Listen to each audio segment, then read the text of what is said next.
Hey there, welcome to Wmbf News This Week. I'm your host, Michael Maley. If you or somebody you know is fighting mental illness, ranging from ADD to bipolar disorder to major depression and well beyond, we've got a show to offer some resources for you and specifically for your children as well too. And joining me are members of the NAMI Grand Strand. We've got board member Barb Meyer and her husband Tom Meyer. Thanks for coming in today.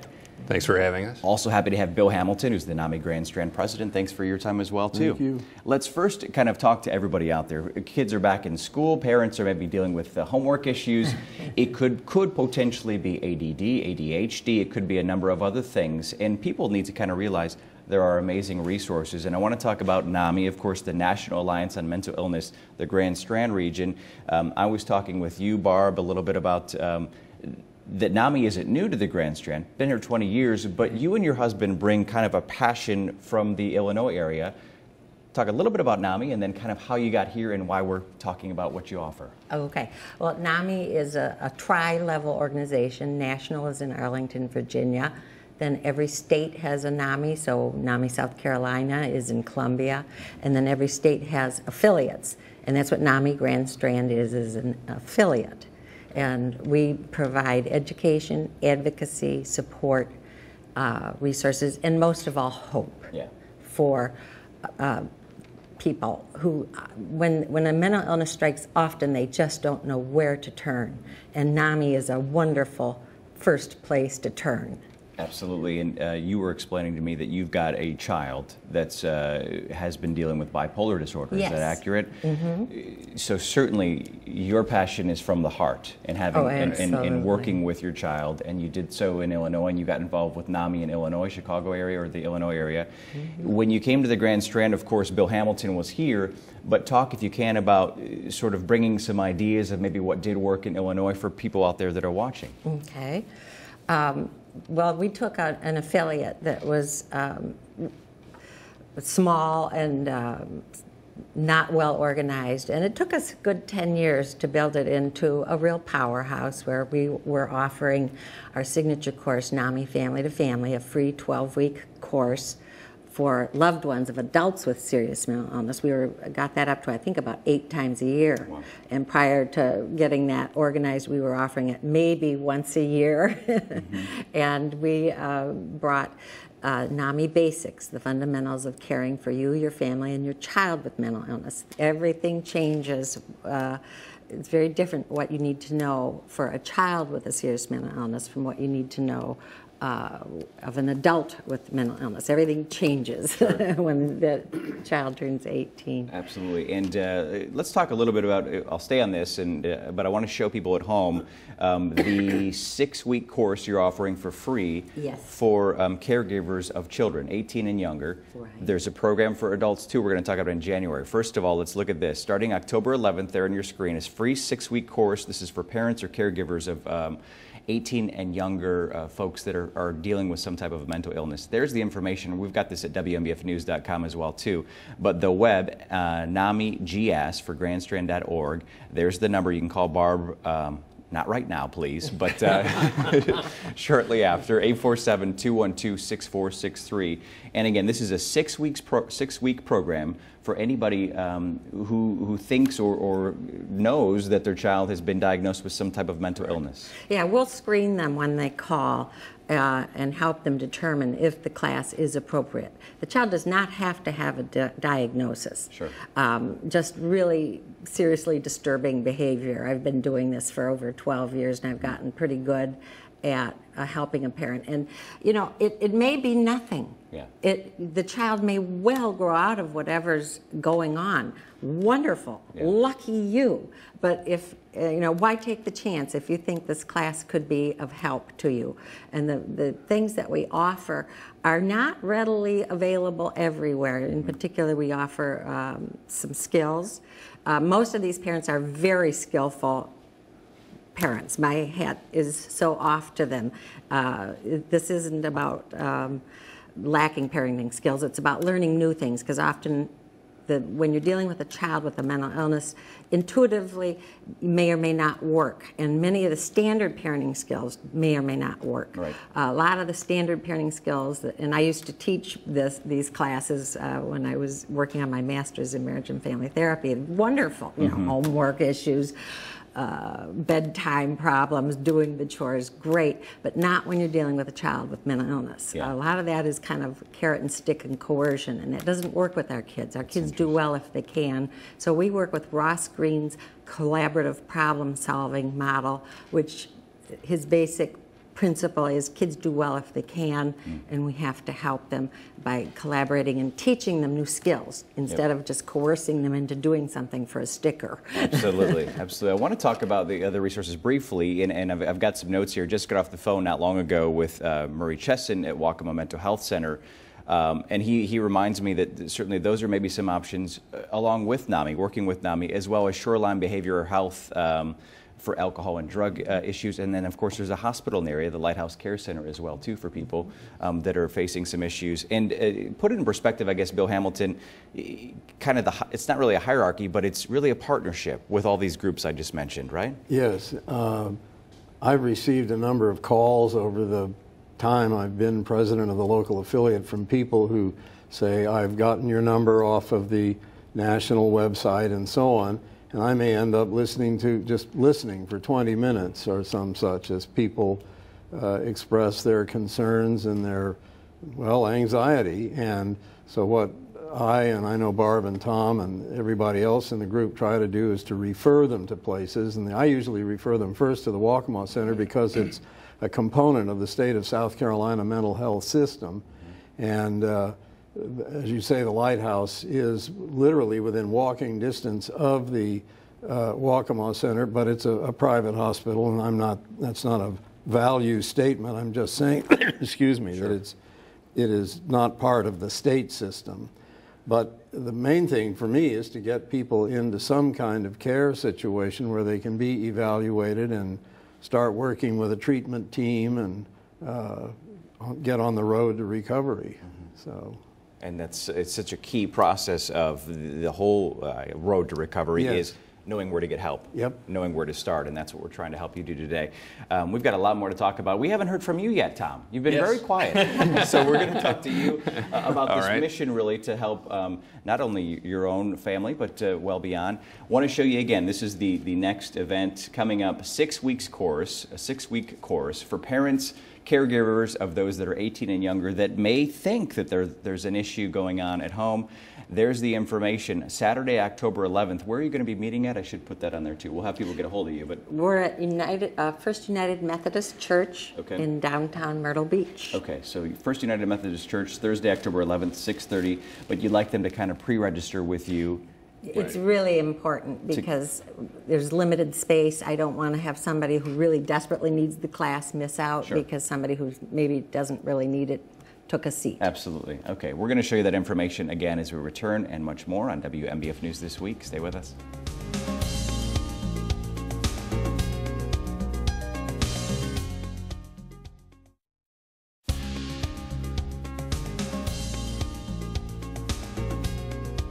Welcome back to the National Alliance on Mental Illness in the Grand Strand group. Bill Hamilton is the Grand Strand president, and we've got Barb and Tom Meyer, who are NAMI Grand Strand board members. We were just talking in break. You know, nobody wants to admit they have a problem in life. I've not met many people who say, I'm so happy to tell you I've got a problem or an issue.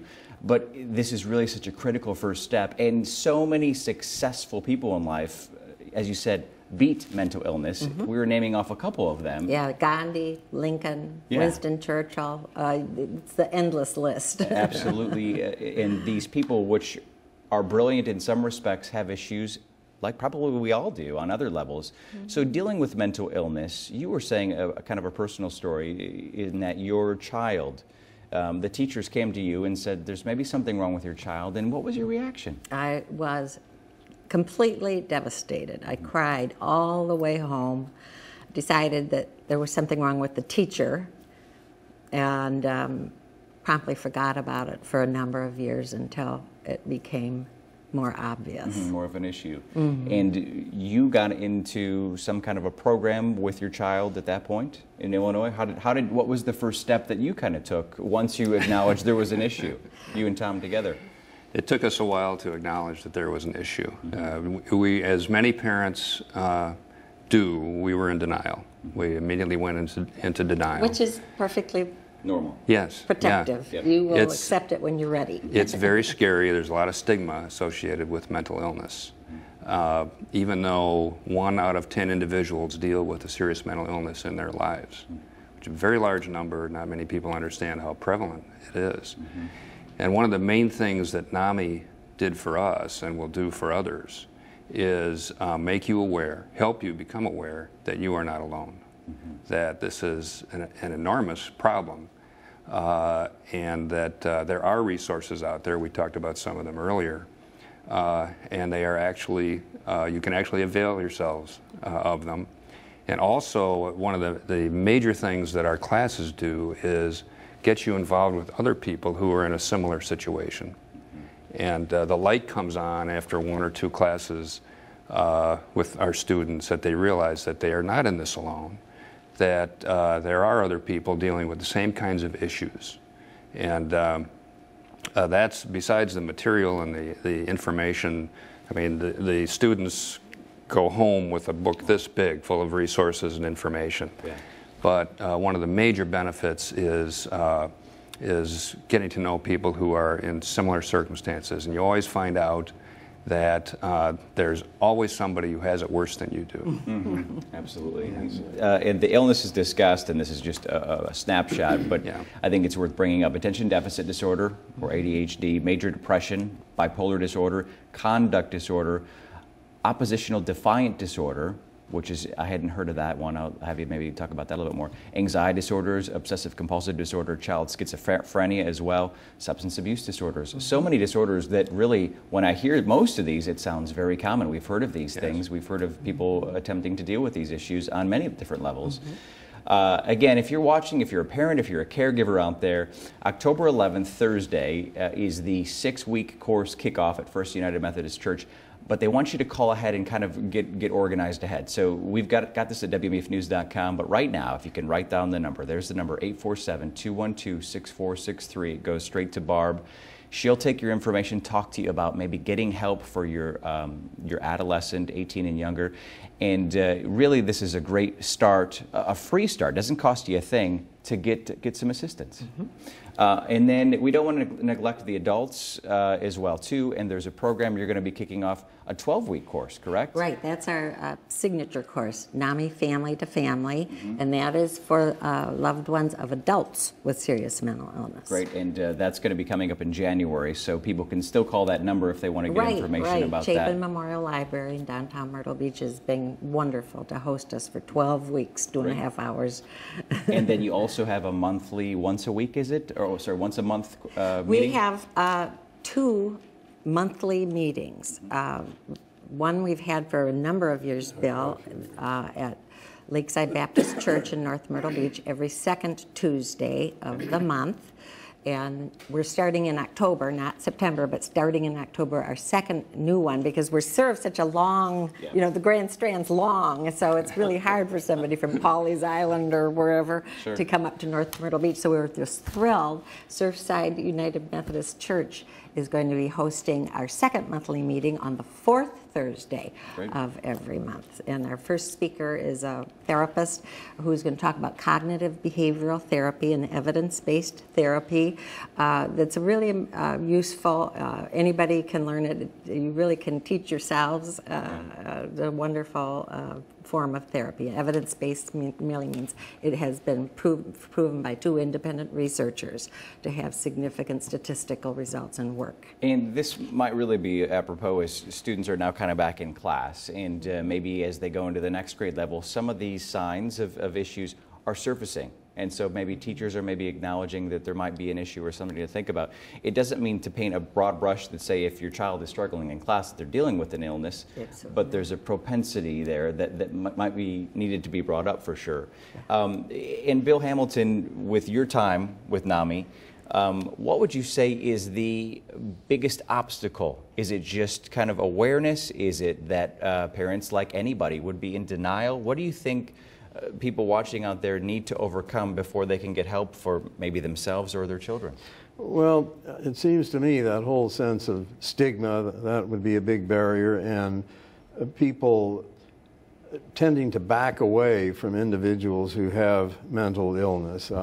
One of my sons is the reason that I'm in the group, and this goes back roughly 20 years, and I can still remember situations where he was in the midst of a brouhaha, you might say, and people were rearing back because they're not quite sure what to make of people who have mental illness. They always tend to think the kind of most dramatic and negative outcome may result from this situation, whatever it is. And this is not to make light of any of the horrible situations we've heard about recently, but statistically, there are very, very few people who engage in violent behavior and who injure others or, God help us, take others' lives. That really does not happen very often, but a lot of people hear that and see this dramatic information on television or wherever else, and they tend to categorize,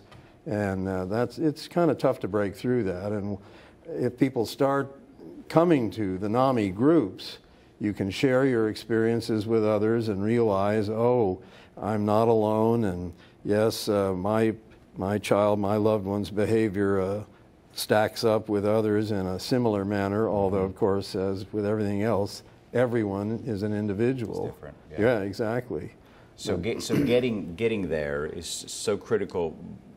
What did it take for you to get your son or your child assistance? Well, I actually learned about it on NPR. I was literally driving around one day and heard mention of NAMI on NPR, and the person said, call such and such a number, and this may sound melodramatic, but I literally pulled off to the side of the road and wrote down the phone number, and later that day called, and the lady I spoke with was in Colombia, and she in turn referred me to somebody in this area who at the time was president of the group, and I started going to the group and so on and so forth. And we have had a small group for many years, and Barb and Tom have just been a godsend because their course, the family to family, has literally doubled the membership of our group within just the last month or so. Excellent. And as she pointed out, due to the funny geographical configuration of our area, it is tough for especially older people to drive all the way from the south end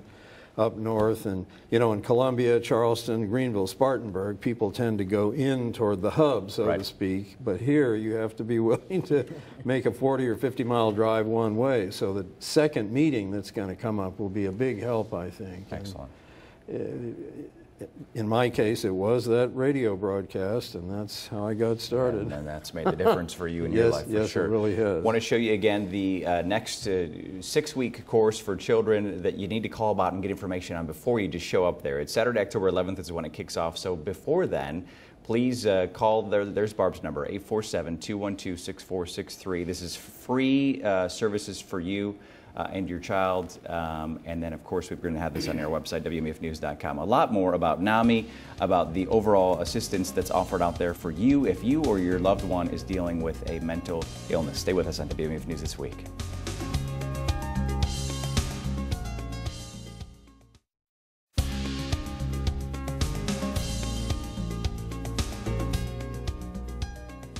Welcome back to WMBF News This Week. We're talking about NAMI, National Alliance on Mental Illness.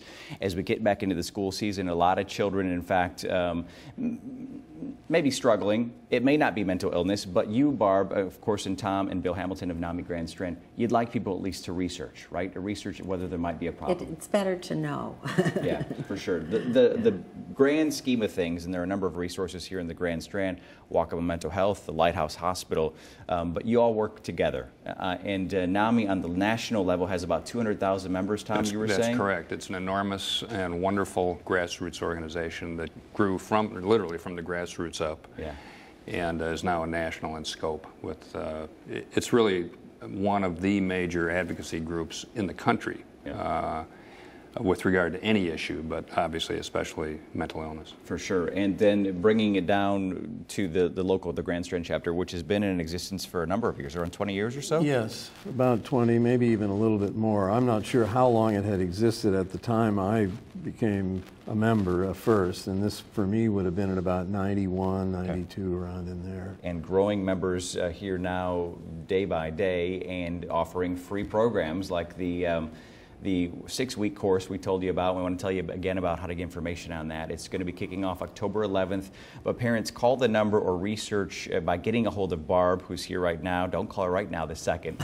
But leave a message at 212-6463. NAMIGS.org is the email. There's also an email address for her. Excuse me, the NAMI.gs.org is the website. Email bmeyer@namigs@gmail.com. Treatment, you said treatment works, and that's the important thing to know. Some people might say, you know what, I have a good response with Adderall or other drugs for ADHD. Some people say, you know what, I don't like the idea of drugs if I can avoid it.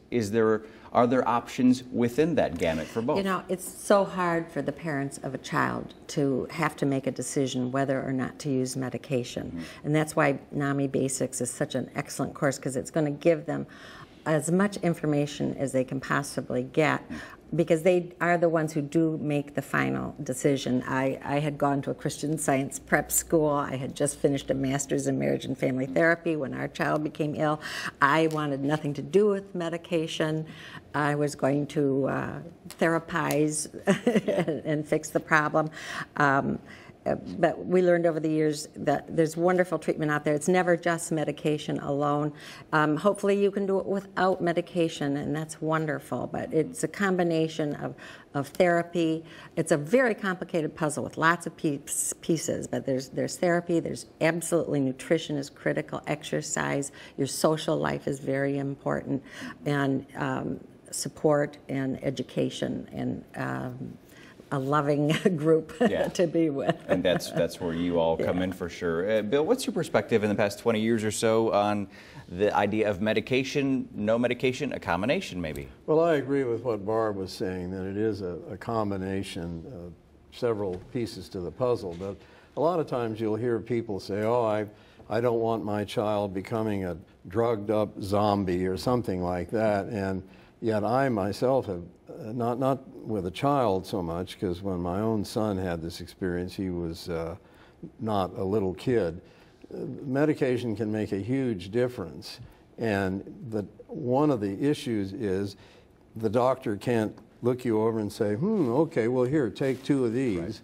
Right. It doesn't work that way. It's a long process, and doctors often will say, well, let's try this combination for a while, let's try that, and so on and so forth. Mm-hmm. But proper medication does help, and it can mute or even eliminate these extreme mood swings that can lead a person to misbehave in ways that could be detrimental to the person or society at large. So treatment works. Yep, it sure does. The tragedy is that because of stigma or whatever other reasons there might be, only 30% of individuals with serious mental illness actually receive treatment. But it's more treatable than heart disease and lung disease. It's very treatable. Interesting. For some people watching, and we've done stories with chiropractors and naturopaths as well too, who might say nutrition and health has to play a role in this. Fair to consider that as well too? I mean, not to say that you're one side or the other, but would you be open-minded to the idea that it's a combination, and if some people have had success with doing the natural way without medicine, so be it? Absolutely. It's every situation is individual. Mm-hmm. And sometimes just no medications work at all, but that's no reason to give up hope, because there's always medication trials in the pipeline being tried, so there's always new things coming out. One call I get a lot that's very disturbing is a parent will call and a child was taken perhaps to a family doctor, and the family doctor, not being in the psychiatric profession, may have recommended an antidepressant. Mm-hmm. If the research, if the evaluation was done inadequately, and if in fact it is bipolar, by giving an antidepressant, you can trigger a child into mania. Oh my gosh. So what Yeah. needs to be done first is a thorough evaluation with a psychiatrist. Child psychiatrists are rare as hen's teeth, but if it is determined by the evaluation that it might be bipolar, then you first do a mood stabilizer to cap the highs. Then you can add in an antidepressant. And, I hate to get too technical. Yeah, no, and I appreciate but it. it's a We're common running out problem. of time in about 10 seconds. You also have a parents and teachers program that you Yes, offer? Parents and Teachers as Allies is a free 2-hour in-service for all school personnel. It really helps teachers and everybody in the school who work with the kids to help the kids. And I want to show you that our conversation has to end now, but I want to show you the conversation doesn't have to end for you. Here's the information to call. We're going to show you one more time. 843-212-6463 to call Barbara and find out about the free 6-week course and other resources. Thanks so much for your time on WMF News This Week. We hope you have a great weekend, everybody. Thank you.